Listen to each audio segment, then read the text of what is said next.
All right, welcome back, everyone. This is the Chemistry Girl, and today we are going to do a series on measuring and significant figures. This video just focuses on an intro to measuring and how to use different tools to measure objects. And so in this case, we're going to use this pencil, and we're going to use these two different tools. You can print these off from my website if you want to work along with me, okay? These are called Schlops. I just made that up. They are exactly the same in length, meaning they measure the same amount of length. The only difference, also remember, they go from 0 to 1. So this has a line at 0, this has a line at 1. This one has a line at 0, this has a line at 1.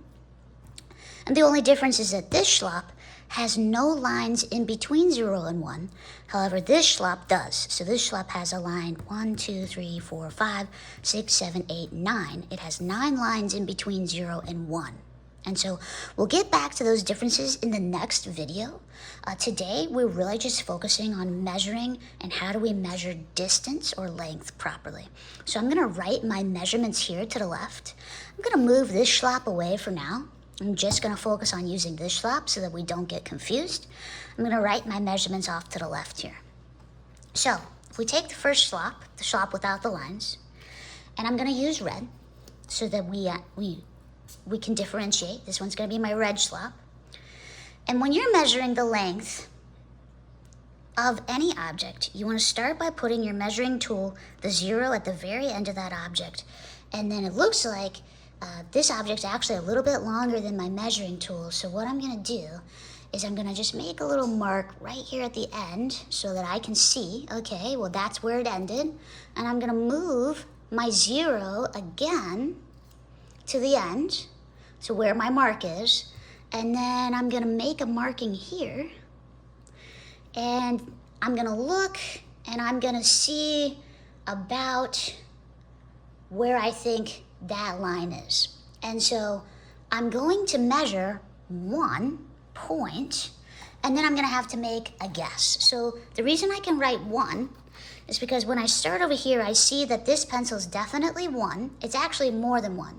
So I can say for certain that it is more than 1 Schlop. And when I move this over here, I can say for certain, and the word certainty versus uncertain versus estimate, those phrases or those words are going to mean something in a minute. So I'm saying for certain it's 1, actually more than 1, and for certain it's less than 2. So I can be certain that it's 1 point something. Okay? So what I want you to do is I want you to pause the video right now, and I want you to look at, can you estimate what that would be and write down what your length would be? Okay, welcome back. So what we were doing is we were measuring and we were trying to estimate how much this is. So some people might say, it looks about 1.5, 1.5. So I'm going to write 1.5. Now, some people might look at that and say, well, actually, this looks like 1.5. So that must be 1.4. And some people might even go to say, well, this looks like about a half.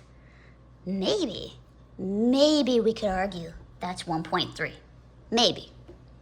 I think that's a hard sell, but all of these measurements would be valid. So for example, if you wrote down 1.5, 1.4, 1.3, no one could say, you're wrong. And the reason they cannot say that you're wrong, there's a reason why they cannot say that you're wrong, because there's not a line here indicating that it's 1.5 or 1.4 or 1.3. If you look at this Schlop, there's a line indicating 0 and there's a line indicating 1, okay? Which means that this Schlop counts up by ones. I'll just say counts by ones. And so I want to go ahead and throw a definition out there for you. I would call the ones place, or this number right here, the number that I'm underlining, the 1, a certain number. And the reason I would call that a certain number is because certain numbers are numbers that are known for sure. And the reason they are known for sure is because they are actual lines on the measuring tool. So in this case, we have a line at 0, that's known for sure. We have a line at 1, and that's known for sure. So what I can say is that all these numbers that I'm underlining in black, the ones place, these are certain numbers. And if we just go through that one more time, we can see, well, yes, I am certain that this pencil is between 1 and 2. It's definitely greater than 1. It's definitely less than 2. So everyone can agree that the ones is a certain number. It's these numbers here that start to become uncertain because we don't know for sure if it's 1, if it's 1.5 or 1.4 or 1.3. So all of these numbers that I'm underlining in green, these are our estimated numbers. We could also call them our guesses. Because we guessed what they were, there's not an actual line here that says 0.4. So it's an estimated value. Now, some people, and I want you to check your work and see if you did this, okay? This is very important. Some people would say, okay, it's definitely 1. Okay, so I move my ruler over, move my schlop over. And it's definitely not 1.5 because 1.5 would be here. I feel like 1.4 would be like here. So maybe, just maybe it's 1.45. Or maybe it's 1.43. Or maybe it's 1.49. Or maybe it's 1.4997, okay? If you did anything like this, we could say your measurements are incorrect. Now, why would I say that these measurements are incorrect? Well, these measurements are considered correct. And the reason is there's a rule that we must follow when we measure things. And that rule is you are only allowed to estimate one time. So remember over here we said that we measured into the tenths place. Into the tenths place, right? So each of these in the tenths place is an estimated value. And I'll go ahead and put that in green. Each of these 4s is your first estimated value. And remember, we also said that the 1 is a certain number. And the reason we know it's certain, just to remind you, is the numbers that are known for sure because they are actual lines on the measuring tool. And we actually see a 1 on our measuring tool. So we know that these are certain numbers. We know this is our first estimated number. And so the rule for measuring is you can only estimate one time. So this person estimated twice. This person also estimated twice. This person estimated twice. This person actually estimated 4 times. You are not allowed to estimate that many times. Why? Because you've already introduced error by your first estimation.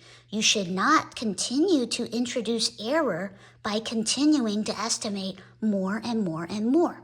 So if we were to correct these measurements to make them correct measurements, we would round this one to 1.5. That's my estimated value. 1.5. That would be my estimated value. I'm rounding up. 5 rounds 4 up to 5. 9 rounds 4 up to 5. 3 rounds 4 down to 4. So this would be 1.4. 4 being my estimated value. And this one, again, this 9 would round this 4 up to 5. So 5 would be my estimated value. So I'm not allowed to do this. This is not acceptable when it comes to using a measuring tool, because remember, the rule is you can only estimate one time. So you should write down all your known or your certain numbers, and then you make one estimated value, and then you stop after that. In the next video, we're going to do some more measuring with this schlop, and we're going to compare it to this schlop, and we're going to show how our measurements differ. Hey everyone, my name's Simone, and I am the Chemistry Girl. I really hope that these videos have helped you. If so, please try to help me out in 3 different ways. Number 1, please like or subscribe to these videos and share them with your friends, especially people who need extra chemistry or physics help. Number 2, are you seeking out a tutor? Well, that's amazing because I'm currently accepting new students for both tutoring in chemistry and physics. If that's something you'd like to explore, please email me at thechemistrygirl1@gmail.com or click on my link to my website below in the notes. Number 3, are there other videos that you'd like me to make about chemistry problems or physics problems? If so, comment below and I'll be sure to get right on that and get back to you real quick with a new video. Keep watching, have a great day, and keep living, laughing, and loving.